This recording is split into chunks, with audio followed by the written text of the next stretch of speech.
All right, everybody. Hope everybody's doing well. Welcome to another We've Read the Documents live stream. I am your host, John Brisson. Today we continue reading from The Life of St. Paul by Reverend James Stalker. Chapter 2, His Unconscious Preparation for His Work. Persons whose conversion takes place after they're grown up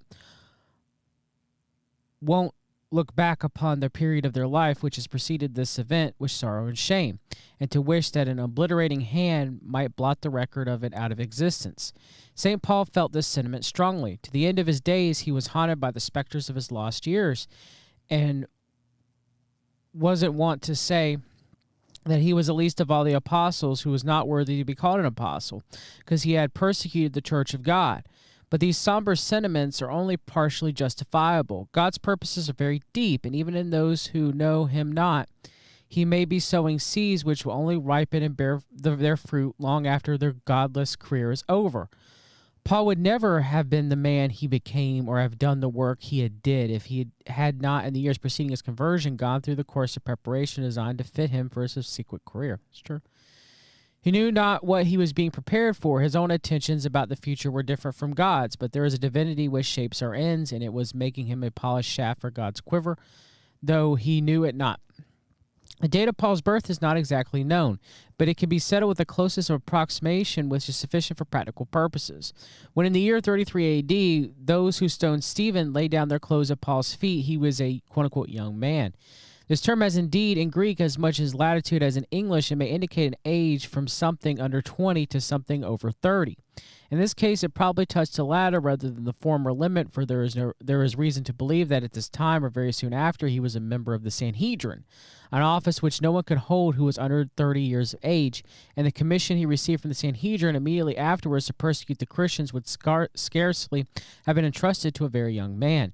About 30 years after playing this sad part in Stephen's murder, in the year 62 A.D., he was lying in prison in Rome, awaiting sentence of death for the same cause for which Stephen had suffered, and writing one of his last epistles, that to Philemon, he called himself an old man. This term also is one of the great latitude, and a man who had gone through so many hardships might as well be old before his time. Yet he could scarcely have been taken the name of Paul the aged before 60 years of age. His calculations lead us to the conclusion that he was born about the same time as Jesus. When the boy Jesus was playing in the streets of Nazareth, the boy Paul was playing in the streets of his native town, away from the other side of the ridges of Lebanon. They seem likely to have total diverse careers. Yet by the mysterious arrangement of providence, these two lives, like streams flowing from opposite watersheds, were one day as river and tributary to mingle together. The place of his birth was Tarsus, the capital of the province of Sicilia in the southeast of Asia Minor. It stood a few miles from the coast in the midst of the fertile plain and was built upon the banks of the river Cydnus, which descended to it from the neighboring Taurus mountains. On those snowy peaks the inhabitants of the town were wont in the summer evenings to watch from the flat roofs of their houses the glow of the sunset. While far above the town, the river poured over the rocks into a vast cataract, but below this it became navigable. And within the town its banks were lined with wharves on which it was piled the merchandise of many countries, while sailors and merchants dressed in the costumes and speaking the languages of different races were constantly to be seen in the streets. The town enjoyed extensive trade in timber, which the province abounded, and in long fine hair of the goats kept in thousands on the neighboring mountains, which was made in a coarse kind cloth and manufactured of various articles, among which tents, such as Paul was afterwards employed in sewing, formed an extensive article of merchandise all along the shores of the Mediterranean. Tarsus was also the center of a large transport trade, for behind the town a famous pass called the Sicilian Gates led up through the mountains to the central countries of Asia Minor, and Tarsus was the depot to which these products of these countries were brought down to be distributed over the east and the west. The inhabitants of the city were numerous and wealthy. The majority of them were native Sicilians, but the wealthiest merchants were Greeks.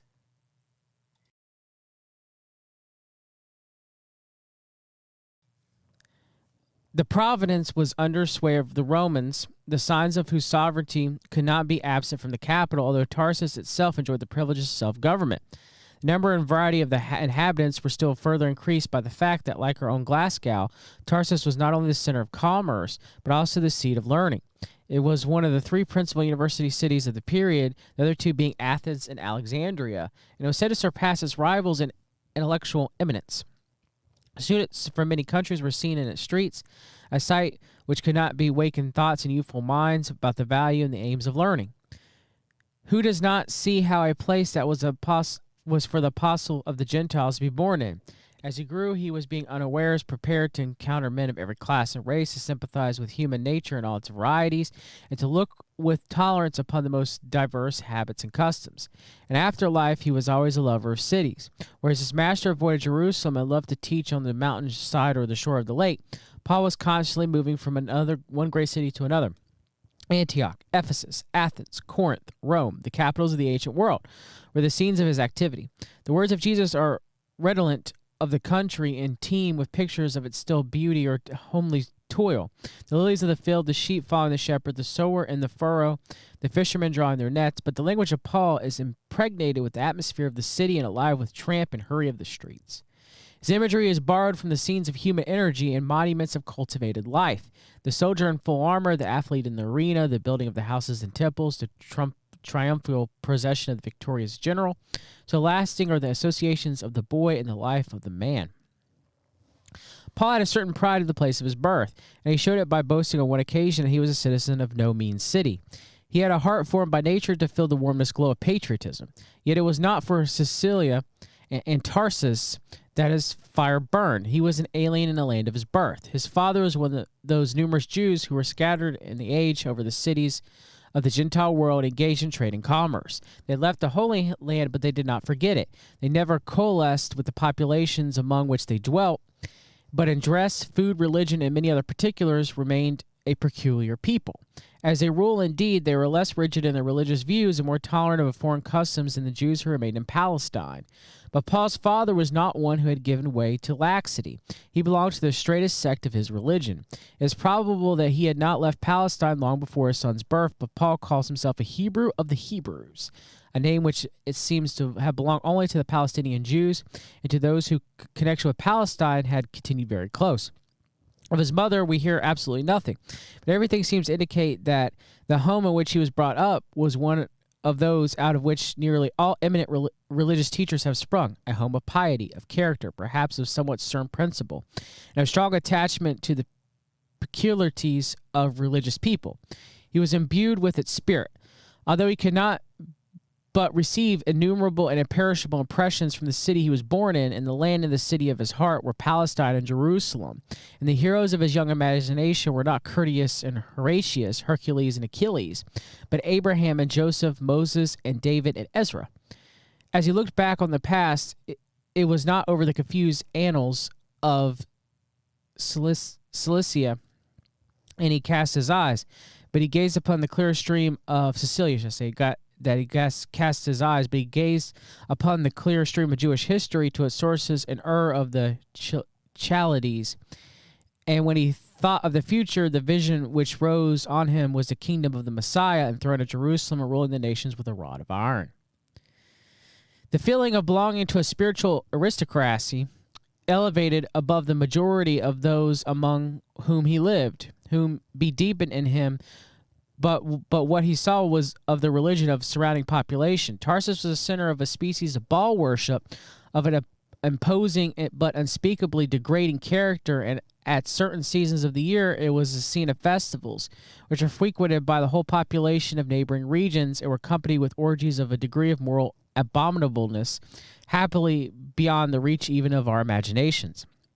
Of course, a boy could not see the depths of this mystery of iniquity, but he could see enough to make him turn from idolatry and the scorn peculiar to his nation, and to make him regard the little synagogue where his family worshipped the Holy One of Israel as far more glorious than the gorgeous temples of the heathen. And perhaps to these early experiences we may trace back in some degree those convictions of the depths in which human nature could fall, and his need for omnipotent redeeming force, which afterwards formed so fundamental a part of his theology and gave such a stimulus to his work. The length of time arrived for deciding which occupation the boy was to follow, a momentous crisis in every life, and in this case much was involved in the decision. Perhaps the natural career for him would have been that of a merchant, for his father was engaged in trade. The busy city offered splendid prizes to mercantile ambition. The boy's own energy would have guaranteed success. Besides, his father had an advantage to give him especially useful to a merchant, give him especially useful to a merchant. Though a Jew, he was a Roman citizen, and this right would have given his son protection into what part of the Roman world he might have had occasion to travel. How the father got this right, we cannot tell. It might be bought or won by distinguished service to the state or acquired in several other ways. At all events, his son was freeborn. It was a valuable privilege and one which was to prove of great use to Paul, though not in the way that his father might have expected to desire him to make use of it. But it was decided that he would not be a merchant. The decision may have been due to his father's strong religious views, or his mother's pious ambition, or his own predilections. But it was resolved that he would go to college and become a rabbi, that is, a minister, a teacher, and a lawyer all in one. It was a wise decision in view of the boy's spirit and capabilities. It turned out to be an infinite moment for the future of mankind. But although he did escape the chances would seem to likely drift him into secular calling, yet before going away to prepare for the sacred profession, he was going to get some insight into business life. For it was a rule among the Jews that every boy, whatever might be the profession he was to follow, should learn a trade as a resource in a time of need. This was a rule with wisdom in it, for it gave the young employment at age where too much leisure is dangerous, and acquainted the wealthy and the learned in some degree with the feelings of those who have to earn their bread with the sweat of their brow. The trade which he was put to was the most commonest one in Tarsus, the making of tents from the goat's hair cloth, for which this district was celebrated. Little did he or his father think, when he began to handle the disagreeable material, of what importance this handicraft was to him in subsequent years. It became the means of his support during the missionary journeys, and at the time it was essential to the propagators of Christianity should be above the suspicion of selfish motives, enable him to maintain himself in a position of noble independence. It is a question natural to ask whether before leaving home to go and get his training as a rabbi, Paul attended the University of Tarsus. Did he drink at the wells of wisdom which flow from Mount Halcyon before he went to sit by those which spring from Mount Zion? From the fact he makes 2 or 3 quotations from the Greek poets, it has been inferred that he's acquainted with the whole literature of Greece. But on the other hand, it has been pointed out that his quotations are brief and commonplace, such as any man who spoke Greek would pick up and use occasionally, in the style and vocabulary of his epistles are not those of the models of Greek literature, but of the Septuagint, the Greek version of the Hebrew Scriptures, which was then in universal use among Jews of the dispersion. Probably his father would have considered it sinful to allow his son to attend a heathen university, yet it is likely that he grew up in a great seat of learning without receiving any influence from an academic tone of the place. His speech at Athens shows that he was able, when he chose, to will his style, much more stately than that of his writings, and so keen of mind was not likely to remain in total ignorance of great moments of the language which he spoke. There were other oppressions, too, which the learned Tarsus probably made upon him. Its university was famous for the petty disputes and rivalries which sometimes ruffled the calm of academical retreats. It is possible that the murmur of these that may have given the first impulse to the scorn for the tricks of the rhetorician, and the windy disputations of the sophist, which forms so marked a feature in some of his writings. The glances of young eyes are clear and sure, and even as a boy he may have perceived how small may be the souls of men, and how mean their lives with their mouths are filled with the finest phraseology. The college for the education of the Jewish rabbis was in Jerusalem, and tither Paul was sent about the age of 13. His arrival in the holy city may have happened in the same year in which Jesus, at the age of 12, first visited, and the overpowering emotions of the boy from Nazareth, his first sight of the capital of his race, may be taken an index of unrecorded experiences of the boy from Tarsus. To every Jewish child of religious disposition, Jerusalem was the center of all things. The footsteps of the prophets and the kings echoed in the streets. Memories sacred and sublime clung to its walls and buildings, and is shown in the glamour of illimitable hopes. It chanced that at this time the College of Jerusalem was presided over by one of the most noted teachers the Jews have ever possessed. This was Gamaliel, at whose feet Paul tells us he was brought up. He was called by his contemporaries the beauty of the law and is still remembered among the Jews as the great rabbi. He was a man of lofty character and enlightened mind, a Pharisee strongly attached to traditions of the fathers, yet not tolerant or hostile to Greek culture, as some of the narrow Pharisees were. The influence of such a man on an open mind like Paul must have been very great, and although for a time the people became an intolerant zealot, yet the master's example may have had something to do with the conquest he finally won over prejudice. The course of instruction which a rabbi had to undergo was lengthened and peculiar. It consisted entirely of the study of the Scriptures and comments of the sages and masters upon them. The words of the Scripture and the sayings of the wise were committed to memory. Discussions were carried on about disputed points and by a rapid fire of questions, which the scholars were allowed to put, as well as the masters. The wits of the students were sharpened and their views enlarged. The outstanding qualities of Paul's intellect which were conspicuous in his subsequent life, his marvelous memory, the keenness of his logic, the superabundance of his ideas, and his original way of taking up every subject first displays themselves in the school and excited, we may believe, the warm interest of his teacher. He himself learned much here, which was a great moment in his subsequent career. Although he was especially the missionary of the Gentiles, he was also a great missionary to his own people. In every city he visited where there were Jews, he made his first public appearance in the synagogue. There his training as a rabbi secured him his opportunity of speaking, and his familiarity with Jewish modes of thought and reasoning enabled him to address his audiences in the way that best fit to secure their attention. His knowledge of the Scriptures enabled him to adduce proofs from an authority which his hearers acknowledged to be supreme. Besides, he was destined to be the great theologian of Christianity and the principal writer of the New Testament. Now, the new grew out of the old. The one is all its parts, the prophecy, and the other, the fulfillment. But it required a mind saturated not only with Christianity, but with the Old Testament to bring this out. And at the age when the memory is most relative, Paul acquired such a knowledge of the Old Testament that everything it contains was at his command. Its phraseology became the language of his thinking. He literally writes in quotations, and he quotes from all parts with equal facility from the law, the prophets, and the Psalms. This was the warrior equipped with the armor and the weapons of the Spirit before he knew and what cause he was to use them. Meanwhile, what was his moral and religious state? He was learning to be a religious teacher. Was he himself religious?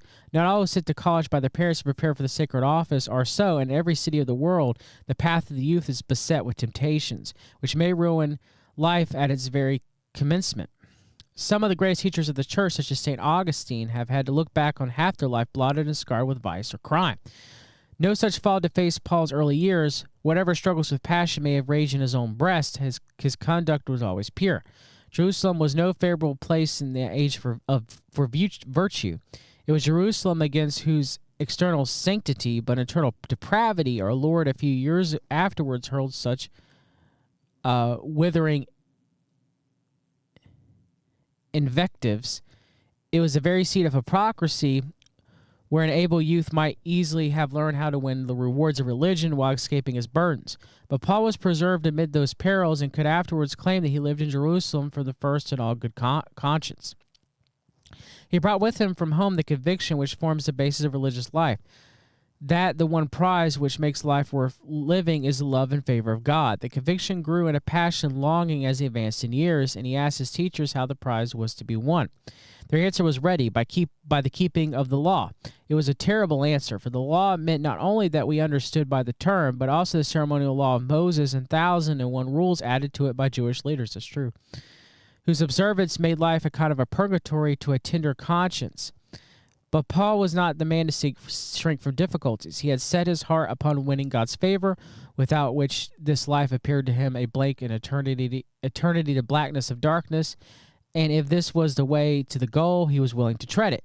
Not only, however, were his personal hopes involved in this, the hopes of his nation depend on it too, for his universal belief of his people that the Messiah would come to a nation keeping the law, and it was even said that if one man kept it perfectly for a single day, his merit would bring to the earth the king for whom they were waiting.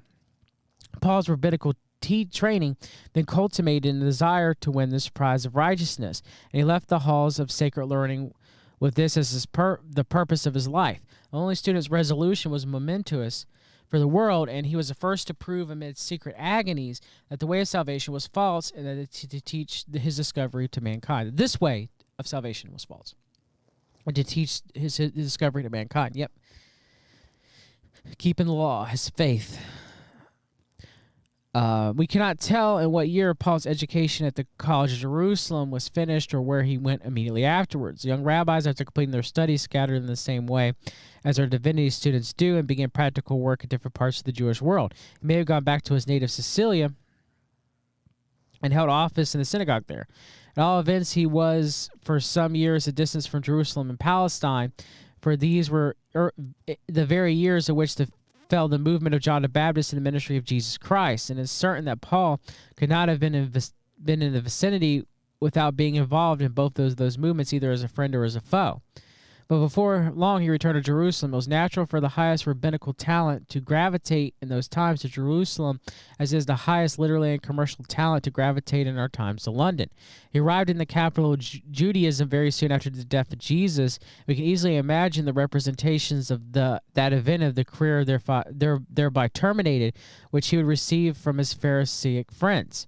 We have no reason to suppose that as yet he had any doubts about his own religion. We gather, indeed, from his writings he had already passed through several mental conflicts. Although the conviction stood fast in his mind that the blessedness of life was attainable only in the favor of God, yet his efforts to reach the coveted position by the observance of the law had not satisfied him. On the contrary, the more he strove to keep the law, the more active became the motions of sin within him. His conscience was becoming more oppressed with a sense of guilt, and the peace of the soul at rest in God was a prize which eluded his grasp. Still, he did not question the teaching of the synagogue. To him, yet, this was one piece of with the history of the Old Testament, whence looked down on him the figures of the saints and prophets, which were guaranteed that the system they represented must be divine, and behind which he saw the God of Israel revealing itself in the grieving of the law. The reason why he had not attained to peace and fellowship with God was, he believed, because he had not struggled enough with the evil of his nature or honored enough the precepts of the law, which are no service by which he could make up all deficiencies and win the grace at last in which the great of old had stood. This was the temper of mind in which he returned to Jerusalem and learned with astonishment the indignation of the rise of a sect which believed that Jesus, who had been crucified, was the Messiah of the Jewish people. Christianity was yet only 2 or 3 years old and was growing very quietly in Jerusalem. Although those who had heard it preached at Pentecost had carried the news of it to their homes in many quarters, its public representatives have not yet left the city of its birth. At first, authorities had been inclined to persecute it and checked its teachers when they appeared in public. But they had changed their minds, acting under the advice of Gamaliel, resolved to neglect it, believing that it would die out if left alone. The Christians, on the other hand, gave as little offense as possible in the externals of religion. They continued to be strict Jews and zealous of the law, attending the temple worship, observing the Jewish ceremonies, and respecting the ecclesiastical authorities. It was kind of a truce which allowed Christianity a little space for secret growth. In their upper rooms, the brethren met to break bread and pray to their ascended Lord.